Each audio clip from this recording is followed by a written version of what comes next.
तो क्वेश्चन में क्या दिया हुआ है कि आर एक सेट ऑफ रियल नंबर को रिप्रेजेंट कर रहा है, ठीक है। ए आई बी आई एक सबस्क्रिप्ट है, A1 B1 A2 B2 A3 B3 के लिए।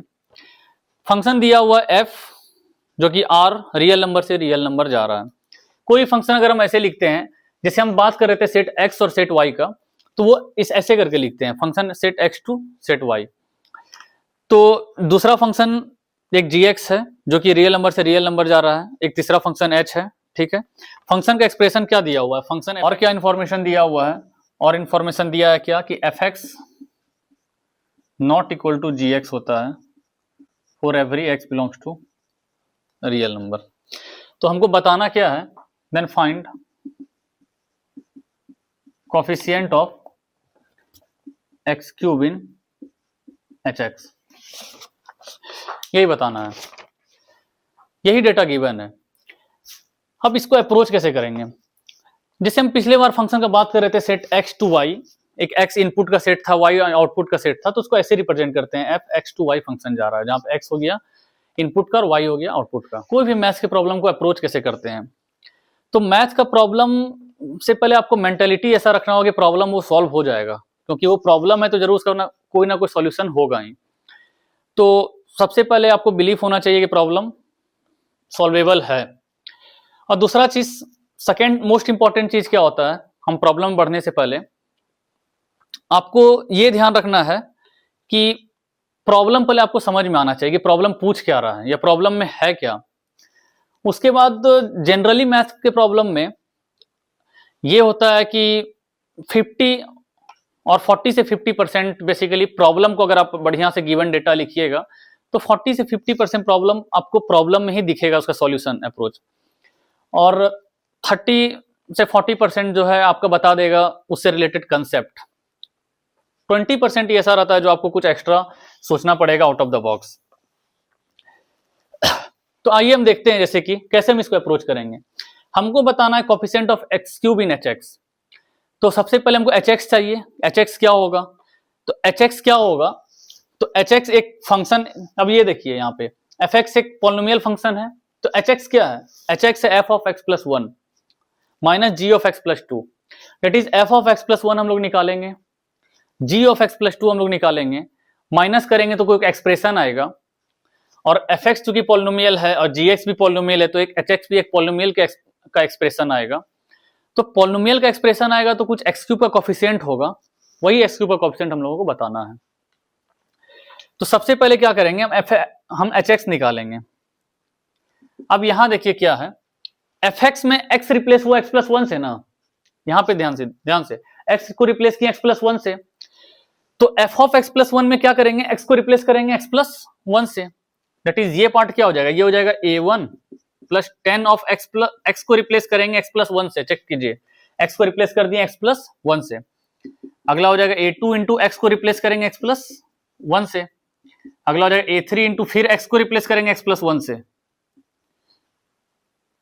प्लस एक्स पावर, फिर एक्स पावर 4 है तो एक्स को रिप्लेस करेंगे एक्स प्लस वन से। तो यही होगा F of x plus one, that is F x में रिप्लेस कर दिए एक्स को एक्स प्लस वन से। अगला है G of x plus two, that is G x में रिप्लेस करना है एक्स को एक्स प्लस टू से। यहां पे ध्यान से b1 है प्लस 3 इंटू एक्स को रिप्लेस करना है एक्स प्लस टू से, जी एक्स में एक्स को रिप्लेस कर रहे हैं एक्स प्लस टू से, b2 इंटू एक्स को रिप्लेस कर रहे हैं किससे, एक्स प्लस टू स्क्वायर से। अगर बात करें आगे तो b3 इंटू एक्स को रिप्लेस कर रहे हैं एक्स प्लस टू से, और यहां भी एक्स को रिप्लेस कर रहे हैं एक्स प्लस टू से। ये हो गया एच एक्स का एक्सप्रेशन। अगर हम बात करेंगे एच एक्स को सिंप्लीफाई करके हम लोग ऐसे लिख सकते हैं। अब यहां पर सवाल उठ रहा है कि क्या सारा टर्म्स को सिंप्लीफाई करना जरूरी है, तो आईआईटी आपसे मांगता है आंसर्स, आईआईटी आपसे प्रोसेस नहीं मांगता है। तो आप एग्जाम के ऑप्टिमम या एग्जाम के अकॉर्डिंग चलिए कि क्या आपके लिए ऑप्टिमम रहेगा, क्या सारा क्वेश्चन सॉल्व करना जरूरी है, जैसे नहीं, हम यहां से फाइंड करने ट्राई करेंगे कि एक्स क्यूब का कोफिशिएंट क्या होगा।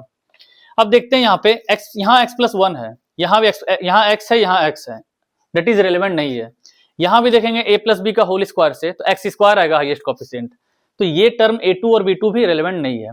एक्स क्यू कोफिशिएंट कहां से आएगा, एक्स क्यू कोफिशिएंट एक हो जाएगा a3 into x plus one का होल क्यूब, दैट इज यहां पर जाएगा x cube plus one plus 3x square plus 3x, तो यहां से क्या आ जाएगा a3x क्यूब माइनस यहां से भी b3x क्यूब आ जाएगा जी, चेक कीजिए, तो यहां पर हो जाएगा b3x क्यूब और x क्यूब का कोएफिशिएंट कहां से आएगा, ये तो इतना पार्ट हो गया कि इस पार्ट को लेकर और इस पार्ट को लेकर ऐसा कोएफिशिएंट आया, और कहां से आएगा, तो x प्लस वन का पावर 4 है यहां पे x प्लस वन पावर 4 है माइनस यहां पे x प्लस 2 पावर 4 है, इसको हम लोग x प्लस वन का whole square minus x plus one का मतलब इसको हम ऐसे लिख सकते हैं, x प्लस वन का whole square minus x plus 2 का होल स्क्वायर। अब ये ध्यान से देखेंगे तो ये a plus b into a minus b है, a plus b into a minus b, that is अगर हम इसको सिंप्लीफाई करेंगे, अगर हम इसको सिंप्लीफाई करेंगे तो ये कुछ ऐसा बन जाएगा, ये बन जाएगा क्या, ये बन जाएगा x प्लस वन का whole square minus x plus 2 का whole square into x plus one का whole square plus x plus 2 का होल स्क्वायर, ये कुछ ऐसा बन जाएगा जी। अगर हम इसको यहां पे ध्यान दें तो ये एक्सप्रेशन जो है, ये एक्सप्रेशन कुछ ऐसा बन जाएगा, एक्स प्लस वन का whole square minus x plus 2 का होल स्क्वायर इंटू क्या हो जाएगा, x plus one whole square plus x plus 2 whole square, यही बन जाएगा ये एक्सप्रेशन। अब यहां पर हम बात करें फिर ये a square minus b square हो जाएगा, that is a plus b into a minus b. अब a प्लस बी करेंगे तो ये हो जाएगा, अच्छा a माइनस बी करेंगे तो ये हो जाएगा एक्स एक्स कट जाएगा, 1 माइनस 2 माइनस 1 हो जाएगा, ठीक है, तो ये हो जाएगा माइनस 1 इंटू ए प्लस बी करेंगे तो हो जाएगा 2x प्लस 3, तो ये कुछ ऐसा बन जाएगा, माइनस 1 इंटू 2x प्लस 3।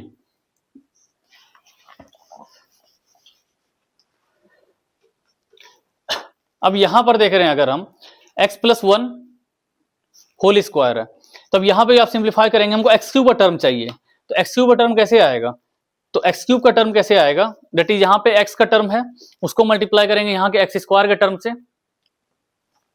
तो यहां पर हम देख रहे हैं तो यहाँ पे एक्स स्क्वायर का टर्म केवल हमको इंपॉर्टेंट है, यहाँ पर एक्स स्क्वायर का टर्म क्या होगा, एक्स स्क्वायर एक यहां से निकला, यहां से एक एक्स स्क्वायर निकला और यहां से एक एक्स स्क्वायर निकला, टोटल 2x स्क्वायर हो जाएगा, टोटल 2x स्क्वायर हो जाएगा, और 2x स्क्वायर हो जाएगा और यहाँ पे x का कोएफिशिएंट क्या है -2, तो अगर हम ओवरऑल देखेंगे तो ओवरऑल -4 हो जाएगा, -2 इंटू 2 दैट इज -4, तो ये पार्ट -4 हो जाएगा x क्यूब।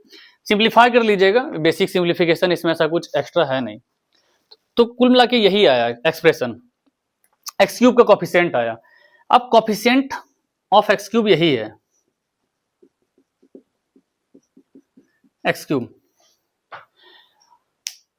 अब यहां पर हम लोग फंस कहां गए कि हम लोगों को A3 और B3 के बारे में कुछ आइडिया नहीं है कि A3 और B3 होगा क्या। तो कभी भी अगर आप कोई भी प्रॉब्लम में फंस जाओ तो मैथ्स में सबसे बड़ा हिंट क्या होता है, तो मैथ में सबसे बड़ा हिंट होता है वो प्रॉब्लम खुद। ये थोड़ा सा वियर्ड साउंड होगा बट ये रियलिटी है कि प्रॉब्लम ही सबसे बड़ा आपका हिंट होगा। तो ट्राई कीजिए कि प्रॉब्लम में सारा दिया हुआ इंफॉर्मेशन, कोई भी मिसलीडिंग इंफॉर्मेशन नहीं होता। अगर ये यहाँ पे सॉल्व हो जाता तो बाकी सब इंफॉर्मेशन एक्स्ट्रा इंफॉर्मेशन होता, बट यहाँ पे ये सॉल्व नहीं हुआ, इसका मतलब है कि कोई ना कोई प्रॉब्लम इंफॉर्मेशन दिया होगा जो इसको टैकल करेगा। हम लोग कोएफिशिएंट ऑफ एक्स क्यूब निकाल लिए, क्या A3 माइनस B3 माइनस 4। अब यहां पर हम फंस क्या गए हैं कि A3 और B3 के बारे में कोई आइडिया नहीं है। तो मैथ्स में कभी भी कोई पॉइंट पे अगर फंस जाए या अटक जाए तो बचने के लिए क्या कर सकते हैं, क्या हिंट हो सकता है, तो मैथ्स में प्रॉब्लम ही सबसे बड़ा हिंट होता है। प्रॉब्लम में ही आप हिंट ढूंढिए। कैसे हिंट ढूंढेंगे, क्या आप देखिए कि प्रॉब्लम में सारा इंफॉर्मेशन यूज हो रहा है। अगर यहाँ पर A3 और B3 पता होता तब तो मतलब प्रॉब्लम सॉल्व हो जाता। तो और भी अगर एक्स्ट्रा इन्फॉर्मेशन कुछ दिया रहता तो डेट इज क्या है, वो एक्स्ट्रा इन्फॉर्मेशन है। बट अभी यहाँ पे प्रॉब्लम सॉल्व नहीं हो रहा है। तो आप चेक कीजिए क्या सारा इन्फॉर्मेशन यूज हो रहा है, तो नहीं, एक इन्फॉर्मेशन का हम लोग अभी यूज नहीं किए हैं, f x not equal to g x for every real number R. ये फॉर एवरी का साइन है, इसमें डरने की बात नहीं है कुछ, ठीक है। तो f x not equal to g x हम लोग कर रहे हैं, तो f x not equal to g x बोल रहा है ना for every real number R, तो एफ एक्स को जी एक्स के अनइक्वल कर देते हैं, फिर देखते हैं क्या एक्सप्रेशन आ रहा है। तो एफ एक्स को जी एक्स के अनइक्वल कर दीजिए, that is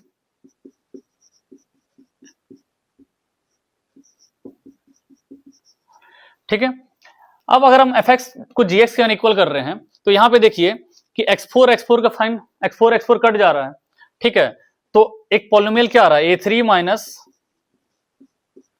b3 x cube, फिर क्या हो रहा है a2 minus b2 x square, plus क्या आ रहा है 10 में से 3 गया 7, 7x plus a1 minus b1। ये नॉट इक्वल टू 0 होना चाहिए for every x belongs to real number. Clear. अब यहां पर देखिए ये क्यूबिक एक्सप्रेशन आ गया, क्लियर। और इसका कहने का मतलब क्या है कि ये फंक्शन क्यूबिक एक्सप्रेशन आ रहा है ना, क्यूबिक एक्सप्रेशन कभी भी 0 नहीं होना चाहिए, मतलब एक भी एक्स के लिए क्यूबिक एक्सप्रेशन 0 नहीं होना चाहिए। अगर एक एक्स के लिए भी रियल नंबर अगर 0 हो जा रहा है ये, तो ये स्टेटमेंट इनवैलिड हो जाएगा। इसीलिए मेक श्योर करना है किसी भी रियल के लिए 0 नहीं हो। तो अगर इसमें कोई नंबर रहता तो हम इसको कैसे गेस कर सकते हैं कि ये किसके लिए 0 हो रहा है, किसके लिए 0 नहीं हो रहा है। तो यहां पर क्या है कि बहुत सारा वेरिएबल पैरामीटर्स है, that is a2 b2 a3 b3 a1 b1। तो हम एक रफ आइडिया लगाने के लिए क्या करेंगे, इसका ग्राफ ड्रॉ करेंगे। ग्राफ एक सिंपल चीज है, आप ग्राफ अगर नहीं भी जानते तो बेसिक देखिए, बेसिक क्या कि यही इधर हो गया क्या एक्स एक्सिस, इधर हो गया वाई एक्सिस। बेसिक ग्राफ भी नहीं बनाना है, हम तो कहते हैं ग्राफ भी बनाने की जरूरत नहीं है, एक वैल्यू का आइडिया लगाइए। अगर हम इस पॉलिनोमियल इसको अगर हम मान लेते हैं px बोल देते हैं, सपोज दैट इसको बोल देते हैं पूरे एक्सप्रेशन को px। तो इस पॉलिनोमियल को देखिए, इस पॉलिनोमियल पे हम माइनस इंफिनिटी पे वैल्यू देख रहे हैं क्या है। तो माइनस इंफिनिटी पे वैल्यू डिपेंड कर रहा है कि ये साइन क्या है, ये साइन पॉजिटिव है या निगेटिव है। अगर इसका मान ले, इसको सपोज थोड़ी देर के लिए इस कांस्टेंट को k मान लेते हैं, तो अगर k पॉजिटिव हुआ तो माइनस इंफिनिटी पे वैल्यू क्या आएगा, माइनस इंफिनिटी का क्यूब, कुछ ऐसे देखिए, माइनस इंफिनिटी का cube plus infinity square, plus infinity square, hopping कि a1 b1 a3 b3 सब फाइनाइट रियल नंबर है। तो यही होगा कुछ। तो इसमें वैल्यू क्या होगा, वैल्यू का साइन गेस करना है कि साइन क्या होगा। तो चेक कीजिए, जो माइनस इंफिनिटी हम पुट कर रहे हैं यहां पर एक्स क्यूब में, वही सेम माइनस इंफिनिटी पुट कर रहे हैं यहां पर। तो ये दोनों इंफिनिटी क्या है, सेमी इंफिनिटी है। तो ये वैल्यू क्या होगा, ये वैल्यू माइनस इंफिनिटी होगा और ये वैल्यू क्या हो गया, इंफिनिटी हो गया।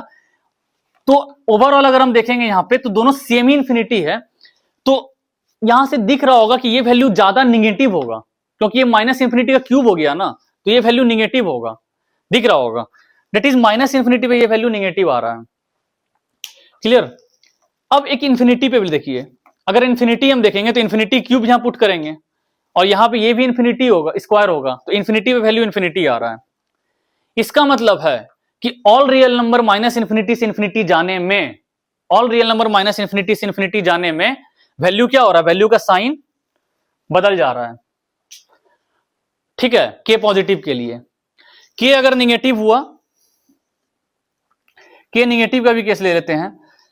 पहले यहां पे देख लेते हैं कि वैल्यू माइनस इंफिनिटी से इंफिनिटी जाने में, ये क्यूबिक एक्सप्रेशन का एग्जैक्ट ग्राफ नहीं होता है। हम लोग आपको ग्राफ अभी सिखा भी नहीं रहे हैं, हम बस दिखा रहे हैं, आपको एनालाइज करवा रहे हैं कि एक्चुअली क्या वैल्यू ले रहा है।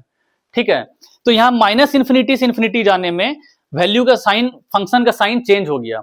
इसका मतलब माइनस इंफिनिटी से इंफिनिटी जाने फंक्शन का साइन चेंज हुआ है और फंक्शन कंटिन्यूअस फंक्शन है। इसका मतलब चेंज हुआ होगा तो जीरो के थ्रू ही हुआ होगा, चेंज हुआ होगा। अगर ये फंक्शन कंटिन्यूअस है, मतलब कंटिन्यूअस मतलब लगातार अगर ले रहा है, हर एक वैल्यू ले रहा है, तो ये चेंज हुआ होगा तो जीरो के थ्रू ही हुआ होगा। इसका मतलब एटलीस्ट एक पॉइंट के लिए तो ये जीरो आया ही होगा। ऐसा पॉसिबल ही नहीं है कि क्यूबिक एक्सप्रेशन एक भी पॉइंट के लिए जीरो नहीं आए। ठीक है, इसका मतलब क्या है कि it has at least one real roots. अब आप बोलेंगे के पॉजिटिव क्यों लिए, के निगेटिव भी देख लेते हैं, क्या दिक्कत है। के निगेटिव अगर हम देखेंगे तो ये पॉइंट निगेटिव होगा। ऐसे देखिए, के अगर हम निगेटिव लेते हैं तो ये पॉइंट क्या हुआ, माइनस एक्स क्यूब कुछ हुआ प्लस सम कांस्टेंट सी एक्स स्क्वायर, कुछ ऐसा ये बाद में एक्सप्रेशन उससे मतलब नहीं है बाकी। अब यहां पर देख रहे हैं तो अगर यहां पे माइनस इंफिनिटी हम पुट करते हैं, यहां पे माइनस इंफिनिटी पुट कर रहे हैं तो ये माइनस ऑफ माइनस इंफिनिटी का क्यूब हो जाएगा प्लस सी इंटू माइनस इंफिनिटी का स्क्वायर हो जाएगा। अब ये इंफिनिटी और ये इंफिनिटी सेम है और ये एक्सप्रेशन क्या होगा, माइनस इंफिनिटी हो जाएगा, तो ओवरऑल ये पॉजिटिव इंफिनिटी होगा, उसमें पॉजिटिव इंफिनिटी जुटेगा। तो इस पे माइनस इंफिनिटी पे वैल्यू क्या आ रहा है, पॉजिटिव आ रहा है। हम तो यहां दिखा रहे हैं बट माइनस इंफिनिटी वैल्यू क्या आ रहा है, पॉजिटिव इंफिनिटी आ रहा है। क्लियर।